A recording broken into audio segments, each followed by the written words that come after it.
নমস্কার, আমি অভিষেক মৈত্র। আশা করি তোমরা প্রত্যেকে ভালো আছো এবং সুস্থ আছো। তোমাদের এই মুহূর্তে চ্যাপ্টার 10 চলছে, মানে দশম অধ্যায়। এই দশম অধ্যায় থেকে তোমাদের কিন্তু অলরেডি কিছু গুরুত্বপূর্ণ প্রশ্ন আলোচনা করে দিয়েছি। আজকে আরও একটি গুরুত্বপূর্ণ প্রশ্ন আলোচনা করব। দেখো, প্রশ্নটা কিন্তু আমি বোর্ডে লিখেই রেখেছি যে সাক্ষরতা কর্মসূচির অগ্রগতির পথে প্রধান অন্তরায়গুলো কি কি। তোমরা জানো চ্যাপ্টার 10 থেকে কিন্তু 4 মার্কসের প্রশ্ন থাকে, মানে এই চ্যাপ্টার 10, 11 এখান থেকে কিন্তু 4 মার্কসের প্রশ্ন থাকবে, আর সেই জন্য মার্কসটাও কিন্তু আমি লিখে রেখেছি। এবার প্রশ্ন হতে পারে যে স্যার 4 মার্কসের কেন? এর আগের চ্যাপ্টারগুলো থেকে তো 8 মার্কসের প্রশ্ন থাকতো। তার জন্য তোমাদের আমি WBCHSC বোর্ডের যে নম্বর বিভাজন, পরীক্ষার যে প্রশ্নপত্র, কোয়েশ্চেন প্যাটার্ন, সমস্ত কিছু আমি একদম ফার্স্ট ক্লাসে আলোচনা করেই দিয়েছিলাম। যারা জানো না বা যারা সেই ক্লাসটা দেখোনি, তারা প্লে লিস্টে গিয়ে প্রথমেই দেখতে পেয়ে যাবে। ক্লিয়ার? আশা করি বুঝতে পেরেছো। তাহলে দেখো, তোমাদের আজকে আমি চ্যাপ্টার 10 অর্থাৎ দশম অধ্যায় থেকে যে প্রশ্নটা আলোচনা করছি, আমি কিন্তু করব না ভেবেই নিয়েছিলাম, কারণ তোমাদের গোটা হোল সিলেবাসের যদি সব থেকে সহজ চ্যাপ্টার হয় সেটা হচ্ছে এই দশম অধ্যায়। সব থেকে সহজ চ্যাপ্টার, খুবই সহজ, মানে তোমাদের জানা জিনিস বা অজানা জিনিসটাকেও তোমরা যে জানছো নতুন করে, এতটাই সহজ। তোমরা একবার বা দুবার পড়লেই তোমরা সহজেই মনে রাখতে পারবে, এবং সেটা লিমিটেড নয়, একদম আনলিমিটেড। মানে তুমি যতদিন পড়াশোনার সাথে যুক্ত থাকবে, এই প্রশ্নগুলোর উত্তরগুলো বা এই কনসেপ্টগুলো তোমাদের কিন্তু সারা জীবনই মনে থাকবে। এতটাই সহজ চ্যাপ্টার। তবুও আমি মনে করলাম তোমাদের যেহেতু ক্লাস 12, তোমাদেরকে একটু আলাদাভাবে সিরিয়াসলি নিতে হবে সমস্ত কিছু।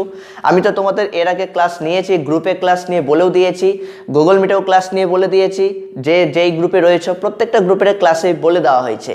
তবুও কিন্তু আজকের এই ভিডিওটা সার্বজনীন, মানে তোমরা আমাকে বলেওছিলে, অনেকে রিকোয়েস্ট করেছিলে স্যার এই প্রশ্নটা যদি একটু ভিডিও আকারে আপনি করে দেন তাহলে খুব ভালো হয়। তো তার জন্য মনে করলাম তোমাদের এই প্রশ্নটা আজকে ভিডিও আকারে পাঠিয়ে দিই। তো দেখো, প্রশ্নটাতে বলেই দিয়েছি সাক্ষরতা কর্মসূচি অগ্রগতি। অগ্রগতি মানে কি? সামনের দিকে এগিয়ে যাওয়া, তাই তো? প্রধান অন্তরায়, এই যে দেখো শব্দটা অন্তরায়, এই শব্দের অর্থগুলো কিন্তু তোমাকে বুঝতে হবে। অন্তরায় মানে হচ্ছে বাধা। কি বললাম? অন্তরায় মানে হচ্ছে বাধা। তাহলে প্রধান অন্তরায়, প্রধান বাধাগুলো কি কি, বা সাক্ষরতা প্রসারের পথের প্রধান বাধাগুলো কি কি? প্রশ্নটা যেভাবেই দিক না কেন, যেভাবেই ঘুরিয়ে আসুক না কেন, আমরা কিন্তু সহজ 4টা 5টা 6টা পয়েন্ট শুধু মনে রাখবো, যে পয়েন্টগুলোর উপর বেস করে এই টপিক রিলেটেড প্রশ্নগুলোর উত্তর কিন্তু আমরা করতে পারবো। তাহলে দেখো, আমি প্রথমেই বলছি সাক্ষরতা কর্মসূচি। স্বাক্ষর কাকে বলে, নিরক্ষর কাকে বলে, এগুলো তোমরা ছোটবেলা থেকেই জানো। এখন ক্লাস 12-এ পড়ছো, এই জিনিসগুলো নতুন করে জানানোর কিচ্ছু নেই। অথবা আমি তোমাদেরকে যে গ্রুপে ক্লাস নিয়েছিলাম সেই ক্লাসে কিন্তু আমি বলেই দিয়েছিলাম বয়স্ক শিক্ষা করানোর সময়, তাই না?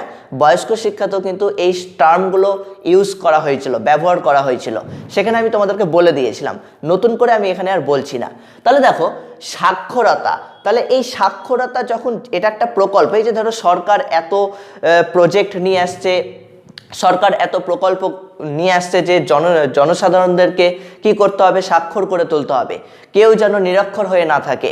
প্রত্যেকটা জনগণ যেন শিক্ষার আলো থেকে বঞ্চিত না হতে পারে, তার জন্য নানান ব্যবস্থা করা, নানান প্রকল্প চালু করা, নানান সুবিধা প্রদান করা, এই যে এত কিছু সরকার করছে। পাশাপাশি নন গভর্নমেন্ট অর্গানাইজেশন যেগুলো রয়েছে, NGO, তারাও করছে, প্রত্যেকটা মানুষ করছে। তাহলে আর তারপরেও এমন কি বাধা থেকে যাচ্ছে যার ফলে সাক্ষরতা কর্মসূচি সেইভাবে এগোতে পারছে না? সেই জিনিসগুলোই আজকে আমাদের আলোচনার বিষয়। ক্লিয়ার? তাহলে দেখো, মন দিয়ে কিন্তু ক্লাসটা বোঝার চেষ্টা করবে, প্রয়োজন পড়লে তোমরা সেটা খাতায় নোট ডাউন করে নেবে।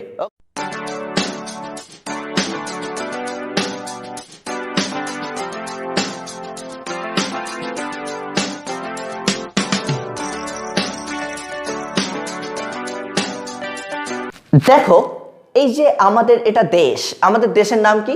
ভারতবর্ষ, তাই না? এটা প্রত্যেকেই জানে। স্যার আপনি বাচ্চাদের মতো প্রশ্ন কেন জিজ্ঞেস করলেন আমাদের দেশের নাম কি? না, আমাদের দেশের নাম হচ্ছে ভারতবর্ষ, কিন্তু আমি দেশের নাম কাউকে জিজ্ঞেস করছি না। এই আমাদের দেশ যে আমরা যে ভারতবর্ষে বসবাস করছি, এই ভারতবর্ষের প্রত্যেকটা জনগণকে স্বাক্ষর করে তুললেই তো এই দেশের উন্নতি হবে। এইটা তুমিও মানো, এটা আমিও মানি। দেশের উন্নতি কখন সম্ভব? যখন কিনা দেশের জনগণের উন্নতি হবে, জনগণরা স্বাক্ষর হয়ে উঠবে, জনগণদের মধ্যে সমাজ সচেতনতা, স্বাস্থ্য সম্পর্কিত সমস্ত কিছু যখন সজাগ থাকবে, তখনই তো দেশের উন্নতি হবে। প্রযুক্তিবিদ্যা বলো, যে কোনো ক্ষেত্রে বলো, তখনই তো দেশটা আরো উন্নত হয়ে এগিয়ে যাবে, তাই না? এটা তুমিও মানো।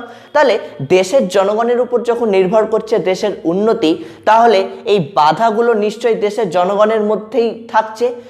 বাধা কি? আমি এটা একটা পেন, এই পেনটার লেখার ক্ষেত্রে কি কি বাধা হতে পারে?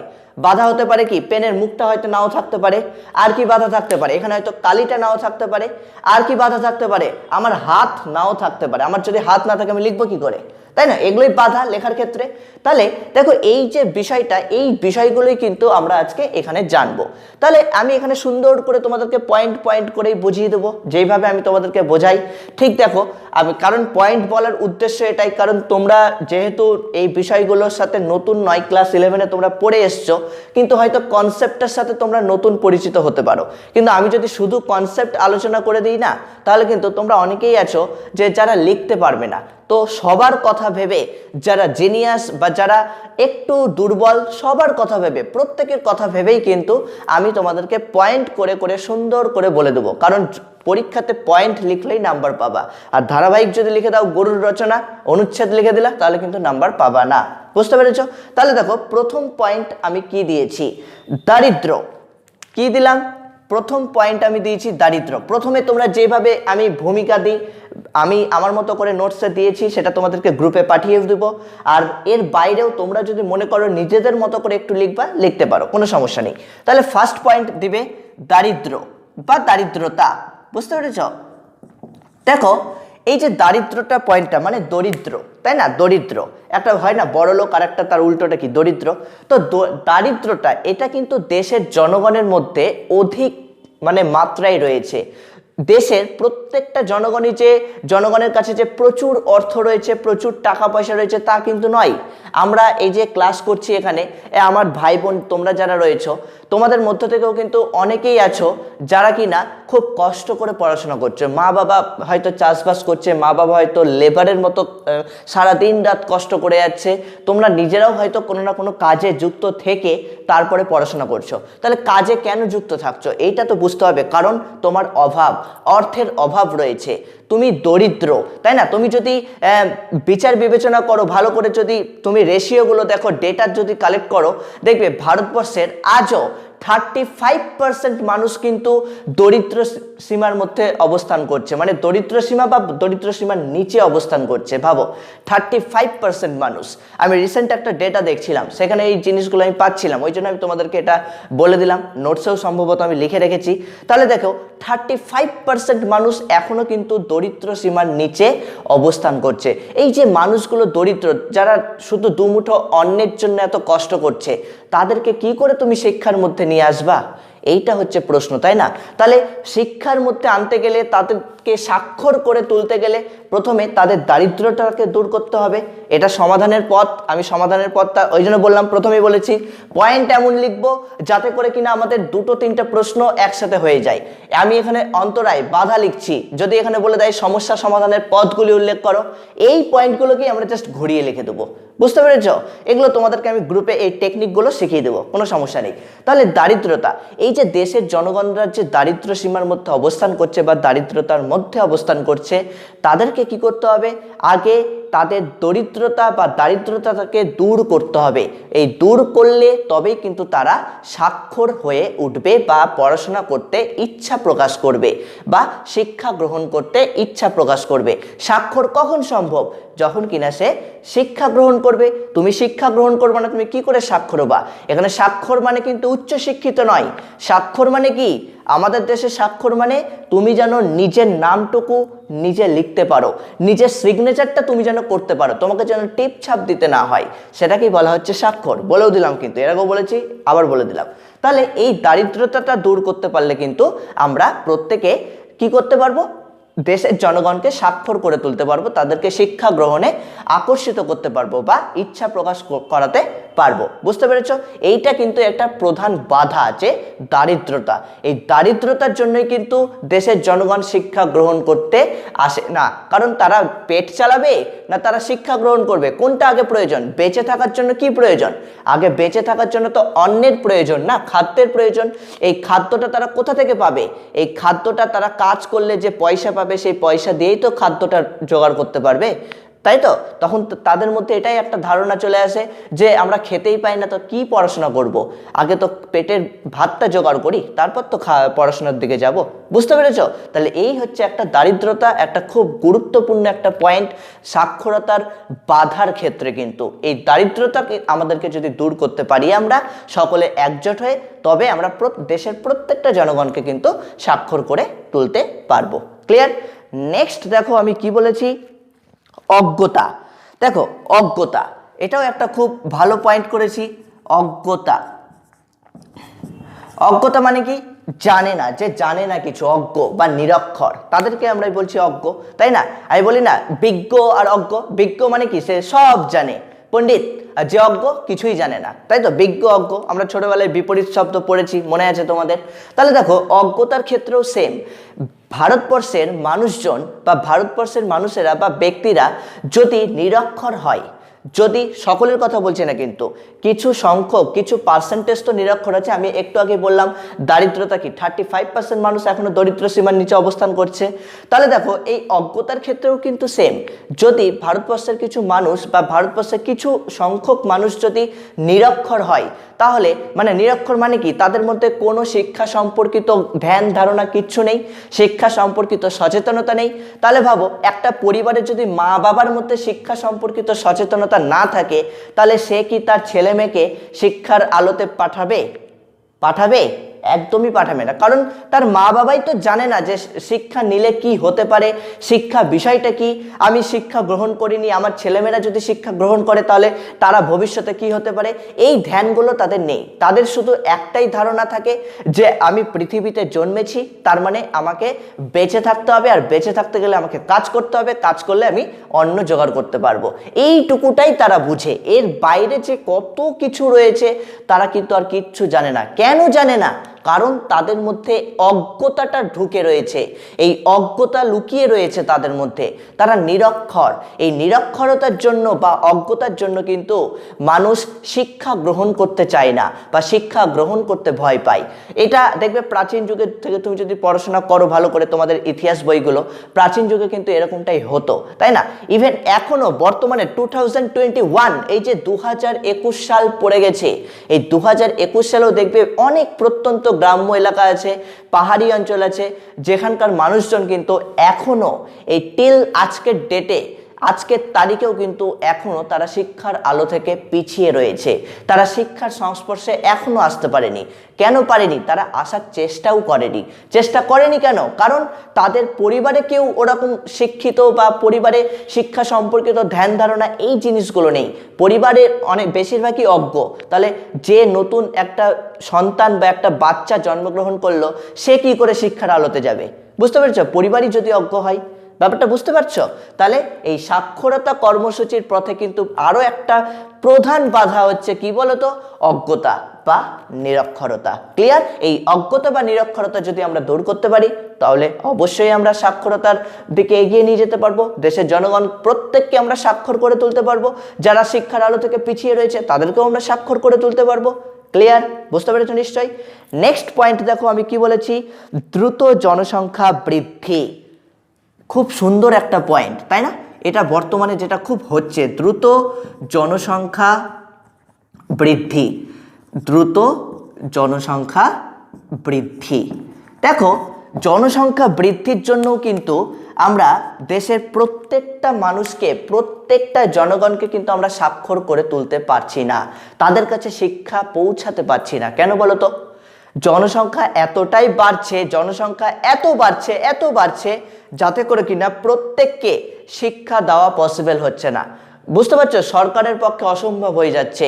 এত জনগণ, এত পাবলিক, প্রত্যেকের জন্য স্কুল স্থাপন, প্রত্যেকের জন্য পড়াশোনার সামগ্রী প্রদান, ভাবো এটাও কিন্তু সরকারের কাছে একটা বাধা হয়ে যাচ্ছে, একটা বোঝা হয়ে যাচ্ছে। যে একটা জনসংখ্যার যদি একটা লিমিটেড থাকে, প্রত্যেকটা পরিবার থেকে যদি 2জন করে সন্তান থাকে, তাহলে তাদেরকে শিক্ষা দেওয়াটা কতটা সহজ। আর একটা পরিবারেই 10জন সন্তান, একটা পরিবারেই 8জন সন্তান, তাহলে ভাবো, তাহলে একটা পরিবারে যদি 8জন বা 10জন সন্তান থাকে, একটাই ফ্যামিলি, তাহলে ভাবো তো এই 8-10 জনকে শিক্ষা দিতে গিয়ে কিন্তু আরো 4টা পরিবার মার খেয়ে যাচ্ছে। মানে 4টা পরিবারকে শিক্ষা দেওয়া হচ্ছে না। কারণ জনগণের আমরা যে শিক্ষা গ্রহণ করব বা সরকার যে আমাদেরকে সাহায্য করবে শিক্ষার ক্ষেত্রে, তাহলে সরকারকেও তো এটা দেখতে হবে যে আমি কাদের জন্য করছি বা আমার কত টাকা রয়েছে, সেই টাকার উপর প্রত্যেককে শিক্ষা দিতে পারবো কিনা, এই সমস্ত কিছু। তাহলে দ্রুত জনসংখ্যা বৃদ্ধি পাচ্ছে বলেই কিন্তু আমরা সহজে কিন্তু শিক্ষার আলোতে পৌঁছাতে পারছি না, বা দেশের জনগণকে, প্রত্যেকটা জনগণকে কিন্তু আমরা স্বাক্ষর করে তুলতে পারছি না। বুঝতে পেরেছো? কারণ জনসংখ্যা বাড়লে কি হবে? বাসস্থান বাড়বে, বাসস্থান বাড়লে কি হবে? কাজের চাহিদা বাড়বে। এবার কাজের চাহিদার ক্ষেত্রে কি হচ্ছে? কাজ তো সবাইকে দেওয়া যাচ্ছে না। এবার যে মানুষগুলো কাজ পাচ্ছে না, সেই মানুষগুলো কি করবে? তখন ওই দুটো পয়সা রোজগারের জন্য কিন্তু তারা এদিক ওদিক ছুটে বেড়াবে। তখন তারা কেউ পড়াশোনা করতে যাবে না। বলে কি হবে পড়াশোনা করে? খেতেই পাচ্ছি না, পড়াশোনা করে কি হবে? ব্যাপারটা বুঝতে পারছো? তাহলে জনসংখ্যা বৃদ্ধি যদি আমরা নিয়ন্ত্রণ করতে পারি, তাহলে কিন্তু আমরা অবশ্যই প্রত্যেকটা জনগণকে, দেশের প্রত্যেকটা জনগণকে আমরা স্বাক্ষর করে তুলতে পারবো। ক্লিয়ার? এই বাধার মধ্যে কিন্তু এটা একটা খুব গুরুত্বপূর্ণ সমস্যা, গুরুত্বপূর্ণ বাধা, দ্রুত জনসংখ্যা বৃদ্ধি। ক্লিয়ার? নেক্সট পয়েন্ট দেখো আমি কি বলেছি, খুব সুন্দর একটা পয়েন্ট দিয়েছি, শিশু শ্রম আইনের প্রয়োগের অভাব। শিশু শ্রম আইন প্রয়োগের অভাব। দেখো, প্রত্যেকটা পয়েন্ট কিন্তু প্রত্যেকটার সাথে রিলেটেড, বুঝলে? শিশু শ্রম আইন প্রয়োগের অভাব, প্রয়োগের অভাব। দেখো, শিশু শ্রম মানে শিশুরা যে কাজকর্ম করছে, তারা যে শ্রমিক হিসাবে কাজ করছে, তাদেরকে যে খাটানো হচ্ছে। অ্যাকচুয়ালি নিয়ম কি? 18 বছরের নিচে কিন্তু কাউকে কাজ করতে দেওয়া যাবে না, এটা তোমরা জানো। 18 বছরের নিচে কাউকে কাজ করতে দেওয়া হচ্ছে, এটা একটা অপরাধ। কোনো শিশুকে দেখবে, আমরা অনেক জায়গাতে, বিভিন্ন জায়গাতে দেখতে পাই, ছোট বাচ্চা, বয়স হয়তো 10 বছর, 11 বছর, 12 বছর, তারা গিয়ে কি করছে? লেবারের কাজ করছে। কেন করছে? কখনো কি আমরা ভেবেছি তারা কেন কাজটা করছে? আজকে সেটাই আমরা জানবো, কেন কাজটা করছে। তার জন্য কিন্তু আইন রয়েছে, তাই না? এই শিশু শ্রম বন্ধ করার জন্য কিন্তু একটা আইন লাগু করা হয়েছে আমাদের ভারতবর্ষে, প্রত্যেকেই জানো। তাহলে শিশু শ্রম আইন প্রয়োগের অভাব। আইন তো আছে, শিশু শ্রম আইন আছে, কিন্তু এটার প্রয়োগের অভাব দেখা যাচ্ছে। সরকারের পক্ষ থেকে বলো বা বিভিন্ন এনজিওর পক্ষ থেকে বলো, এই আইন প্রয়োগটা করা হবে, তার অভাব দেখা যাচ্ছে। কেমন অভাব দেখা যাচ্ছে? একটা পরিবার, ধরো একটা পরিবারে মা রয়েছে, বাবা রয়েছে, 2টো সন্তান রয়েছে। সেই পরিবারে মা কিছু করে না, ধরো মাও লোকের বাড়িতে কাজ করে, বাবাও তেমন কিছু করে না, বাবা লেবারের কাজ করে, বা বাবা রিক্সা চালায়, বা বাবা ভ্যান চালায়, কোনো রকমে সংসারটা চলছে। সেই পরিবারের আবার 2টো সন্তান। তাহলে সেই 2টো সন্তানকে নিয়ে মা বাবা কি করে এত অন্নের জোগাড় করবে, খাদ্যের জোগাড় করবে? ইনকাম তো নেই, কারণ ইনকাম না থাকলে তো খাদ্য জোগাড় করা পসিবল না। ব্যাপারটা বুঝবে, ইনকাম নেই, তুমি কি করে খাদ্য জোগাড় করবে? আজকে 1 কিলো চাল কিনতে যাও, তোমার পয়সা লাগবে। 1 কিলো আলু কিনতে যাও, তার ক্ষেত্রেও তোমার পয়সা লাগবে। তুমি যাই করো না কেন, সবকিছুর ক্ষেত্রে তোমার পয়সা লাগবে। তুমি যে রান্না করবা, এই রান্না করার জন্য যে জ্বালানি, সেটাও তোমাকে পয়সা লাগবে। তুমি কতদিন বনে বাজার থেকে কাঠ কিনবা, কতদিন তোমাকে এ ও দিয়ে চালাবে? ব্যাপারটা বুঝতে পারছো? তাহলে এই যে একটা পরিবার, এই পরিবারের মধ্যে খুব টেনে টুনে সংসারটা চলছে, সেই পরিবার কি কখনো চাইবে তার 2টো সন্তানকে শিক্ষা গ্রহণ করতে পাঠাতে? চাইবে না। তারাও চাইবে যে সন্তান একটু বড় হয়েছে, তাকে কাজে ঢুকে যাও, কাজ করবে। কেউ হয়তো চায়ের দোকানে কাজ করছে, কেউ হয়তো বাবার সাথে কাজ করছে, কেউ হয়তো লেবারের শ্রমিকের কাজ করছে, কেউ হয়তো রাজমিস্ত্রির সাথে কাজ করছে, কেউ হয়তো লোকের বাড়িতে বোঝা বইয়ে দিচ্ছে, বাজারের ব্যাগটা দিয়ে আসছে। তার থেকে কিন্তু সেইখান থেকে যে ইনকামটা হচ্ছে সেই ইনকামে কিন্তু গোটা সংসারটা চলছে। বুঝতে পারছো? মানে প্রত্যেকটা পরিবারে এরকম তো বহু পরিবার আছে। একটা পরিবারের আমি এক্সাম্পল দিলাম। তোমরা বাড়ির আশেপাশে যদি একটু চোখ কান খোলা রাখো, দেখবে তোমাদের বাড়ির আশেপাশেও এরকম অনেককে দেখতে পাবে যারা ছোট ছোট বাচ্চারাও কাজ করছে।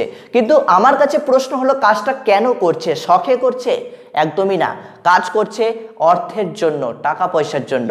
কারণ টাকা পয়সার অভাব, এই টাকা পয়সার অভাবের জন্যই কিন্তু তারা কাজে ঢুকে পড়ছে। মা বাবারা তাদের সন্তানদেরকে বিদ্যালয়ে পাঠাচ্ছে না, বিদ্যালয়ে না পাঠিয়ে কাজ করতে পাঠিয়ে দিচ্ছে। আর এই কাজ করতে পাঠিয়ে দিচ্ছে ফলে তারা শিক্ষা গ্রহণ করতে পারছে না।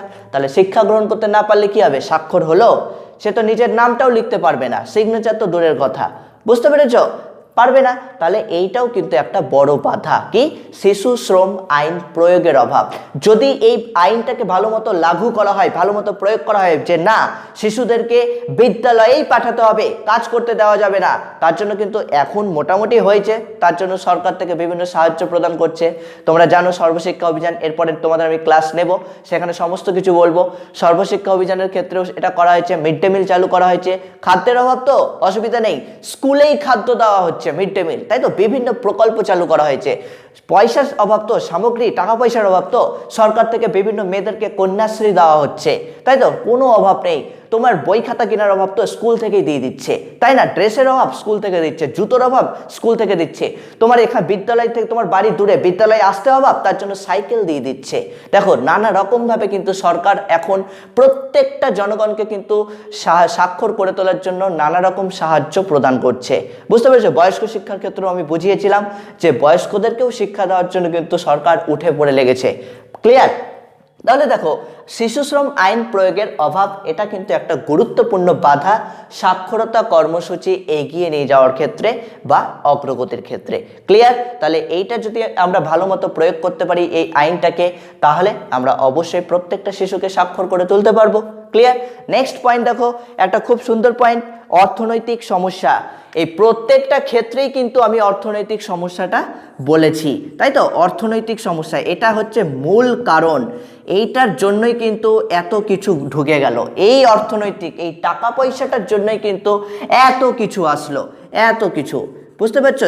টাকা পয়সা নেই, এই টাকা পয়সা নেই মানেই কি? সে কোনোদিনই শিক্ষা গ্রহণ করতে যাবে না। যার কাছে টাকা নেই সে কি করবে? আগে শিক্ষা গ্রহণ করবে না টাকা রোজগার করবে? কি করবে? আজকে যদি আমি থাকতাম, আমার কাছে 1 টাকাও নেই, তাহলে আমি কি পড়াশোনা করতে যেতাম? টিউশন টিচারের কাছে যেতাম, স্কুলে যেতাম, স্কুলে বেতন দিয়ে কি আমরা ভর্তি হতাম? কখনোই হতাম না, তাই না? তার জন্য কি করতাম? আমরা আগে কাজ করতে যেতাম, কাজ করব, কাজ করে অর্থ উপার্জন করে আমি পেট চালাবো আগে, ভাই আমার ফ্যামিলি চলবে আগে, তারপর পড়াশোনা হবে। এই জিনিসটা আমাদের মাথার মধ্যে কিন্তু একদম ফেট হয়ে যেত। ঠিক একই রকম এখানে বলা হচ্ছে যে অর্থনৈতিক সমস্যা, এই অর্থনৈতিক সমস্যা কিন্তু, অর্থনৈতিক সমস্যার জন্য কিন্তু সাক্ষরতা কর্মসূচি ভালো মতো প্রয়োগ করা হচ্ছে না, বা সাক্ষরতা কর্মসূচির অগ্রগতি হচ্ছে না। স্বাক্ষর, প্রত্যেকটা জনগণকে স্বাক্ষর করে তোলা সম্ভব হচ্ছে না। একটাই কারণ, একটাই মূল কারণ, সেটা হচ্ছে অর্থনৈতিক সমস্যা। আর এই অর্থনৈতিক সমস্যা যদি দূর করা যায়, তাহলে একদম গ্যারেন্টি সহকারে বলা যেতে পারে যে দেশের প্রত্যেকটা জনগণকে স্বাক্ষর করে তোলা যাবে। ক্লিয়ার? এই মোটামুটি 5টা পয়েন্ট লিখবো। 4 মার্কসের জন্য আমরা বেশি পয়েন্ট ব্যাখ্যা করতে যাব না। 4 মার্কস 5টা পয়েন্ট এনাফ, আর বেশি দরকার নেই। ক্লিয়ার? লাস্টে তো আমার একটা বেদবাক্য আছেই, তোমরা প্রত্যেকেই জানো সেটা কি? মন্তব্য। আমি তোমাদের নোটে মন্তব্য লিখে দিয়েছি, তোমরা সেটা পড়ে নিতে পারো। কেউ যদি মনে করো যে না আমি নিজে মন্তব্য বানাবো, তাহলে অবশ্যই এটা সব থেকে ভালো। তোমরা মন্তব্য, মন্তব্য মানে কি? তোমার ডিসিশন। তুমি যে এই নোটটা লিখলে, এই যে পয়েন্টগুলো ব্যাখ্যা করলে, এগুলো পড়ে তুমি লাস্টে কি বলতে চাইছো, মন্তব্য, তোমার নিজস্ব একটা ফিডব্যাক, এটাকেই বলা হয় মন্তব্য। এটা তুমি তোমাদের মতো করে দিয়ে দেবে। ক্লিয়ার? তাহলে আশা করি বুঝতে পেরেছো। তাও যদি কোথাও কিছু বুঝতে সমস্যা থাকে, ভিডিওটা আরও একবার দেখে নিবে। তারপরেও যদি সমস্যা থাকে, তোমাদের যে নির্ধারিত গ্রুপ রয়েছে, সেই গ্রুপে কোথায় কি বুঝতে সমস্যা হয়েছে সেটা আমাকে জানাবে। আর কেউ যদি আজকে আমার ক্লাস নতুন করে থাকো, তাহলে অবশ্যই তোমরা হোয়াটসঅ্যাপ গ্রুপে যুক্ত হতে পারো। সেই গ্রুপেই তোমাদের সমস্ত নোটস, এমসিকিউ, এসএকিউ এবং প্রিভিয়াস ইয়ারের কোয়েশ্চেন সলভ করে দেওয়া হয়। হোয়াটসঅ্যাপ গ্রুপের নাম্বার এখানে দেওয়াই রয়েছে, দেখতে পাচ্ছ 8509456622। এই নাম্বারে তোমার নাম, ক্লাস এবং জেলা এই তিনটে জিনিস লিখে আমাকে পাঠিয়ে দাও, তোমরা নিয়ে যুক্ত হয়ে যাও আমাদের হোয়াটসঅ্যাপ গ্রুপে। ওকে, চলো সকলকে ধন্যবাদ।